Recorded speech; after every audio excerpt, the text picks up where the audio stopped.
Good morning guys. இன்றைக்கி புதினா பறிக்க போகிறோம். நான் இந்த செடியிலையுமே மருந்தெல்லாம் போடுறது இல்லைங்க. அதனால் இதை அப்படியே நம்ம சாப்பிட்லாம்.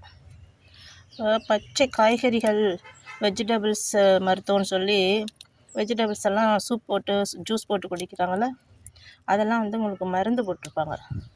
இதை நம்மளே போட்டதுனால இது நம்ம பயம் இல்லாமல் சாப்பிட்லாம், ஜூஸ் போட்டு குடிக்கலாம். காய் அந்த மாதிரி சும்மா என்னோடதில் சும்மா கொஞ்சமாக போட்டிருக்கேன். புதினா நிறையா ஒரு சட்னி அரைக்கிற அளவுக்கு வந்துடும். நாங்கள் அப்படியே பச்சையாகவும் சாப்பிடுவோம். புதினா பச்சையாக சாப்பிடுவோம். தக்காளி போட்டிருக்கேன், கத்திரிக்காய் போட்டிருக்கேன். இதெல்லாம் மருந்தெல்லாம் அடிக்கலை, அதனாலேயே இது ஒயிட் ஆகுது செடியெல்லாம்.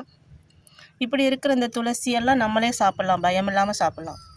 வெளியில் வாங்குறதுனால தான் ஏதாவது மருந்தெல்லாம் அடிச்சிருப்பாங்க, பயமாக இருக்கும். பாருங்கள், ஓமவல்லி இலை இதெல்லாம் நம்ம தண்ணியில் கொதிக்க வச்சு ஜீரகத்தோடு கொதிக்க வச்சு டெய்லி சாப்பிட்டதுக்கப்புறம் ஒரு டம்ளர் குடிச்சிங்கன்னா ரொம்ப நல்லது. ஓகே கைஸ், பாய்.